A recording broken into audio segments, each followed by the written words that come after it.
Je suis nettoyeur, ramasseur d'ordures et nettoyeur de WC aux États-Unis. C'est notre histoire aujourd'hui, réelle, qu'on va partager ensemble. C'est ça. Donc, si tu nous suis, merci de nous suivre. Et si tu aimes les valeurs que nous partageons ici, comme je le dis, n'oublie pas. Fais ça. Partage. Et puis, si tu as un commentaire, laisse ça en description. Et si tu as aussi un avis ou une histoire que tu veux partager avec nous, allez, en commentaire, laisse ta question et puis nous serons très heureux de discuter et d'échanger avec toi et de te lire, surtout de te lire. Voilà, donc je répète, je suis ramasseur d'ordures et nettoyeur de WC aux États-Unis. On partage cette histoire ensemble. Alors, comment cela est arrivé? C'est clair, si tu ne sais pas de quoi je suis en train de parler, je vais parler d'une première histoire. Quand je dis mon premier emploi aux États-Unis, va regarder cette histoire-là. Ou encore, tu regardes l'autre vidéo où je dis comment je suis arrivé aux États-Unis, mes débuts. Va encore regarder cette vidéo pour mieux comprendre cette autre histoire, puisque c'est la suite. C'est la suite qui est là. Donc, va regarder les autres vidéos si tu ne le suis pas et viens maintenant continuer à regarder celle-là parce que là, ça va te permettre de mieux comprendre notre histoire ici, ensemble. Je répète, je suis ramasseur d'ordures et nettoyeur de WC aux États-Unis. Comment c'est arrivé? Alors, c'est arrivé quand j'ai quitté mon pays et que j'ai mis pied aux États-Unis. Pour rappeler l'histoire qui est déjà passée aujourd'hui, comment je suis arrivé aux États-Unis, mes débuts, il faut savoir que je fus enseignant du primaire et du préscolaire pendant 10 ans dans mon pays, en Côte d'Ivoire. Donc, j'étais employé de la fonction publique, agent du ministère de l'Éducation nationale, enseignant du primaire et du préscolaire. C'est clair. Donc, ça, c'est cette activité. C'était ma profession dans mon pays avant que j'émigre aux États-Unis en 2019. Donc, c'est juste un rappel. Je te rappelle ça. Maintenant, va regarder la vidéo pour mieux comprendre avant de revenir ici. Et maintenant, tu pourras nous comprendre ici dans cette autre histoire que nous sommes en train de partager. Donc, voici d'où je viens. Enseignant de formation, préscolaire et préscolaire, enseignant du primaire et du préscolaire de formation. Donc, j'ai exercé cette activité pendant 10 ans. Et là, j'ai abandonné et je suis venu immigrer aux États-Unis. Donc, arrivé en 2019, j'arrive sur un nouveau territoire aux États-Unis. Comme on le dit, repartir à zéro. Donc là, j'allais tout commencer à zéro. Après avoir passé 10 années dans une profession. Alors, j'atterris sur un nouveau territoire. Donc là, il faut que je reparte à zéro. Il faut que tu saches, comme je l'ai dit dans la vidéo passée, que j'ai un mental d'acier. Donc, avant même de venir, de quitter mon pays et venir, j'étais préparé mentalement à toute bonne chose qui pouvait m'arriver, comme à toute mauvaise chose aussi qui pouvait vraiment m'arriver. Donc, mentalement, il n'y a rien à dire. J'étais préparé et je suis préparé. J'arrive 3 semaines après, allez, je coupe parce que j'ai déjà dit ça dans notre histoire. Donc, j'applique à un nouveau emploi dans le nettoyage. J'arrive, je suis nouveau employé. Maintenant, on doit me former. Voilà, donc quand vous arrivez dans un nouvel emploi, il faut qu'on vous forme dans tous les domaines, c'est comme ça. Donc là, j'arrive dans l'entreprise. Mon travail commence de 14h jusqu'à 22h30. Donc, on me confie déjà quelqu'un qui est doué dans l'entreprise. On me confie à lui pour ma formation. Eh bien, la tâche que le monsieur exerçait, c'était de nettoyer les WC, vider les poubelles, ramasser les ordures. Ou alors nettoyer les entrepôts de dépôt de pièces. Voici là l'activité de mon formateur. Donc, mon formateur ne peut m'apprendre qu'est-ce qu'il connaît, qu'est-ce qu'il pratique, qu'est-ce qu'il fait de manière journalière. Alors, donc j'arrive. On finit de faire l'entraînement parce que chaque matin, chaque après-midi, avant de commencer notre activité, on fait des exercices physiques. On tient une réunion de groupe, on fait des exercices physiques, puis paf, on se lance dans nos activités. Donc là, on va dans le nettoyage. On a ce qu'on appelle le MAP, qu'on prend pour essuyer le sol. On a ce qu'on appelle le bleed, c'est du javel. En tout cas, c'est des nettoyants, tout ce que vous pouvez imaginer comme produit de nettoyage. Et tout ce que vous pouvez imaginer comme matériel de nettoyage aussi, on avait ça. Voilà. Donc, on va commencer d'abord matin dans les WC. Donc là, c'est moi, puisque le monsieur, lui, il était avancé en âge. Mon formateur était bien avancé en âge. Donc, matin déjà, allez, je passe à l'action. C'est moi qui pousse la petite charrette dans laquelle on a de l'eau pour nettoyer les WC. Eh bien, on fait une première visite. D'abord, on va nettoyer les lavabos. Quand on arrive, il faut nettoyer les lavabos des gens. C'était à l'aéroport.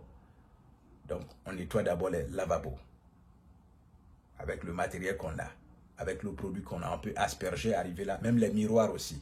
Donc, on commence par laver d'abord les miroirs en haut.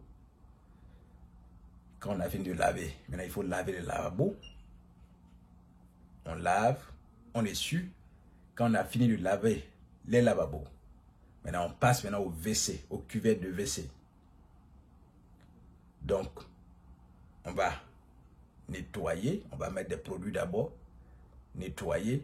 Généralement, vous allez voir les cuvettes de WC, des gens chient dessus, bon, excusez-moi du terme, hein, voilà, mais il y a de la selle dessus, parce que c'est les toilettes qui ne sont pas entretenues. Quand vous rentrez dans les toilettes des gens adultes, on dirait des enfants.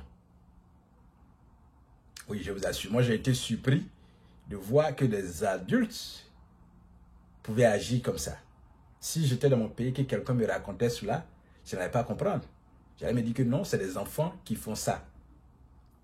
Donc, j'étais surpris de voir que des gens dans la cinquantaine, soixantaine, trentaine, des garçons se comportaient ainsi dans les toilettes aux États-Unis. Donc, on va passer maintenant à nettoyer, mettre du produit d'abord, nettoyer tout ce qui est sel autour de la cuvette du WC. Et souvent, c'est les toilettes bouchées aussi. Voilà. Souvent, eux, ils font exprès de boucher les toilettes parce que tu ne peux pas aller dans les toilettes et puis mettre du papier déféqué dessus, mais ça va boucher. Donc, souvent, c'est des toilettes bouchées. Donc, nous, on doit déboucher. Vous savez de quoi je suis en train de vous parler. Vous savez bien sûr de quoi je suis en train de vous parler. Donc, on va déboucher, asperger les produits débouchés. Quand c'est propre, nettoyer là où les gens s'assoient, nettoyer la cuvette entière, et puis maintenant, avancer le matériel à la porte, et puis maintenant, on va maintenant essuyer. Donc, on a de l'eau chaude dans un récipient, où quand tu plonges l'essuyer dedans, allez, tu presses, maintenant, tu prends maintenant pour essuyer. Et pendant que tu essuies, les gens, souvent d'autres s'excusent, hein, mais tu vois, d'autres veulent utiliser les toilettes pendant que même tu es en train de travailler. Quand même, tu ne vas pas les repousser pour qu'ils restent là-bas. Donc, ils ont envie, c'est de faire pipi et tout ça. Donc, pendant que souvent tu es en train de travailler, on va déposer déjà un indicateur pour dire que l'endroit est glissant. Et puis, on fait le travail. Donc, on nettoie. Quand on a fini de nettoyer, allez, on s'assure que tout est propre. On s'assure que tout sent bon. Quand on a fini, maintenant, il faut passer là où on fait pipi. Donc, là où on fait pipi, souvent, on met des produits de parfum dedans. On dépose ça, les gens pissent dessus. Maintenant, si c'est vieillissant, allez, on va remplacer ce qui était déjà là avant. On va mettre ça dans les poubelles. Et puis, l'autre qu'on a dans la petite charrette, mettre ça dessus pour donner encore de la bonne odeur aux toilettes. Et puis, s'arranger à ce que là où les gens font pipi, c'est propre. Et le plus souvent, qu'est-ce qui se passe? Là où ils font pipi, il y a des gens, quand ils ont fini de faire pipi, ils lavent leurs mains, c'est là qu'ils vont jeter les papiers qu'ils ont pris pour essuyer les mains dans les toilettes là où ils doivent faire pipi. Donc, nous devons enlever ça, aller jeter dans la poubelle. Souvent, le plus souvent, quand ils mangent les chewing-gums, ils jettent ça là où ils font pipi et ça va boucher encore le trou. Donc, on doit aussi déboucher ça. On doit enlever ce qu'ils ont mis pour boucher là, déposer dans les toilettes, rendre ça propre, essuyer avec notre produit, asperger, et puis quand on a fini, tout est propre, on sort. Donc, on a commencé à mater dans la phase des toilettes. Il dit, waouh. Mais ce n'était pas surprenant pour moi parce que, comme je l'ai dit, je suis préparé mentalement. J'ai un mental d'acier. Donc, ce n'est pas surprenant et ce n'est pas indignant pour moi. Ça ne m'indigne en aucun cas. Pour moi, c'est une activité comme tout autre. C'est une activité comme tout autre. La première version, c'est pourquoi j'étais là, c'est d'abord le gain. C'est d'abord le gain. Excusez-moi. Ok. Ok, toutes mes excuses, voilà, c'est fini. Donc, c'est d'abord le gain. Et puis, préparer ma prochaine étape. Je viens, je me fais du sou. Et puis, ça m'aide à planifier my next move. Ma prochaine étape, my next move. C'est ça, la vie est une planification. Donc, tout est une question de planification. Avant de quitter mon pays, c'était planifié. Préparation mentale. Je sais pourquoi je vais. L'activité que je veux pratiquer. J'ai un objectif bien précis. Et là, ce n'est qu'un passage pour moi. Donc, j'avais déjà accepté ça déjà dans mon pays avant de le faire, avant de venir. Donc, ce n'est pas surprenant et ce n'est pas indignant pour moi. Donc, je le fais avec joie, à cœur ouvert, avec amour. Voilà. Donc, quand on a fini, il faut aller maintenant à la prochaine étape.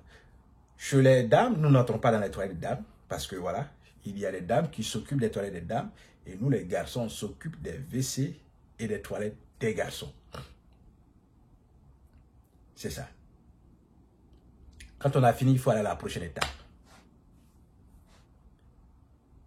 On va, souvent, c'est le lacquer. Le lacquer, c'est là où les gens vont garder, les travailleurs vont garder leurs outils de travail. C'est casier. Quand il dit lacquer, il parle des casiers.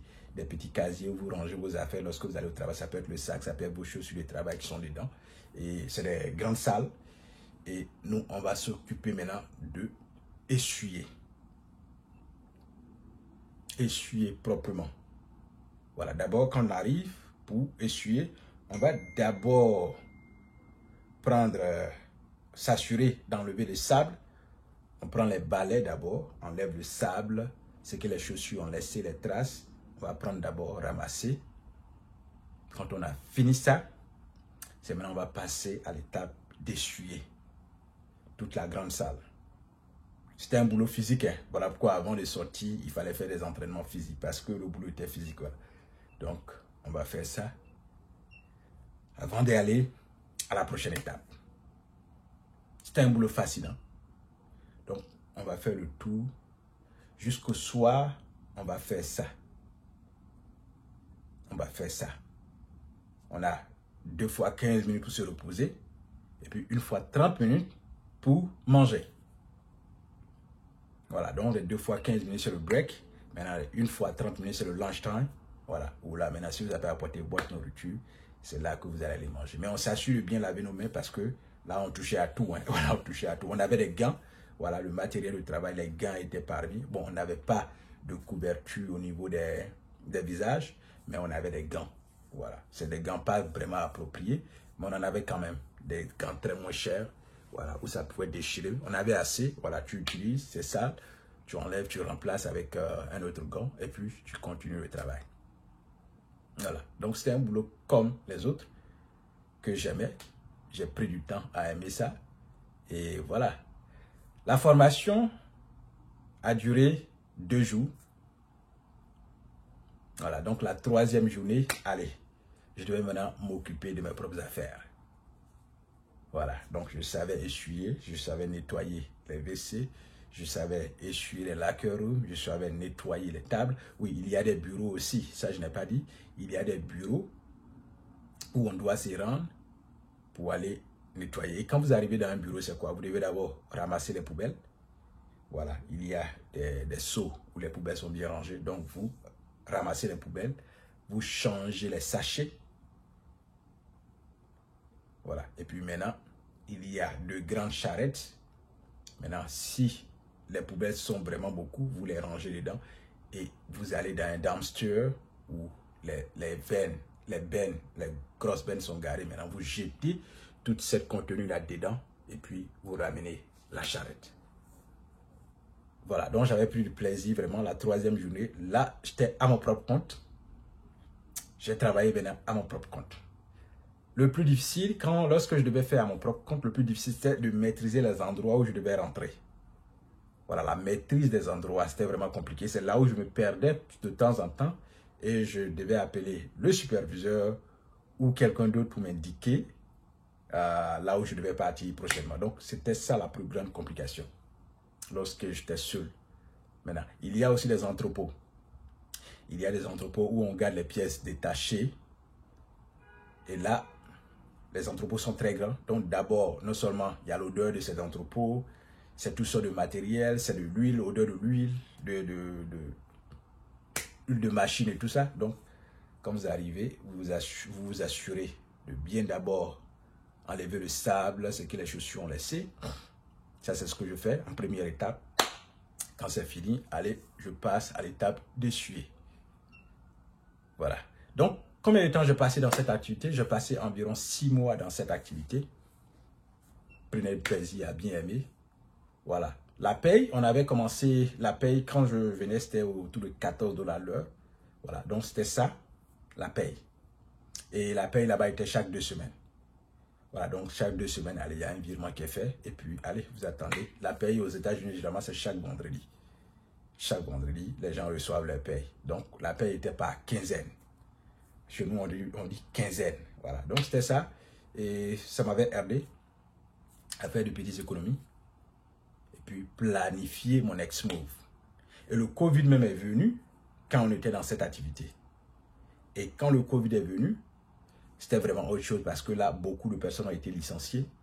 Beaucoup de personnes étaient demandées de rester à la maison pendant que la situation s'améliore avant qu'on ne vous rappelle encore pour revenir au travail. Donc, c'est à ce moment précis-là que moi, j'ai trouvé la bonne stratégie de leur dire merci, de leur donner le badge, puisque c'était dans un endroit de haute sécurité à l'aéroport. Voilà, donc de leur donner maintenant le badge et de planifier la prochaine étape, mon next move. J'avais commencé à planifier ça des mois et des mois, parce que pendant que j'étais dans le travail, je demandais des permissions pour aller assister à des conférences de formation et à tout ceci. Ça énervait mes superviseurs parce que ils disent que je demandais trop d'informations, trop de permissions souvent pour aller à des formations. Et voilà, ça allait me pénaliser et que si je faisais trop, ils n'allaient plus m'accorder les permissions. Pourquoi? C'est juste des bluffs. Juste des bluffs. Voilà. Il arrivait d'un moment où je travaillais matin et le soir. Parce qu'il y avait un moment où ils avaient besoin vraiment d'employés. Eh bien, tu pouvais faire 2 chiffres, c'est-à-dire que tu viens à partir de 5 heures, tu commences jusqu'à ce qu'à 22 heures, c'est-à-dire au lieu de faire 8 heures de travail, tu fais 16 heures. Donc, arrivé à un moment, j'ai fait ça 2 à 3 fois, 16 heures de travail, où tu arrives à 5 heures, jusqu'à... Ça, c'était pendant les congés. Donc, j'étais en congé. À l'école, ça me permettait de faire 8 heures. Je fais 2 à 3 fois, 16 heures de travail. Voilà, c'était vraiment l'histoire. Voilà, et ça m'a permis de perfectionner mon anglais, puisque nous étions ensemble avec de mauvaises expressions. Voilà, des Africains, des Hispaniques, Américains du Sud, des Asiatiques. Donc, avec notre mauvais accent anglais, on arrivait quand même à nous communiquer et à pratiquer la langue. Donc, ça m'a vraiment aidé à perfectionner mon anglais. C'est là que vraiment j'ai pris du plaisir à parler l'anglais et à me corriger chaque fois que je faisais des erreurs et sans avoir honte parce que tout mes collaborateurs et employés, mes collègues, on était tous pratiquement au même niveau. Hein. Voilà, quand bien même que d'autres étaient là il y avait longtemps, mais il y avait l'accent qui était vraiment senti. Il y avait aussi des gens qui ne s'exprimaient pas forcément très bien. Et puis, on arrivait quand même à échanger. Donc, voici là mon histoire. Je suis nettoyeur, ramasseur d'ordures et nettoyeur de WC aux États-Unis. Allez, j'ai plus plaisir à vous raconter cette histoire. Merci de l'avoir écoutée et certainement que nous nous reverrons dans une autre. Allez, qu'est-ce que tu penses en commentaire? Dis-nous aussi ton histoire et nous serons très heureux de te lire. Qu'est-ce que tu penses de cette histoire? C'est à toi de voir. Allez, tu as le doigt pour écrire ce que tu penses. Merci. À la prochaine.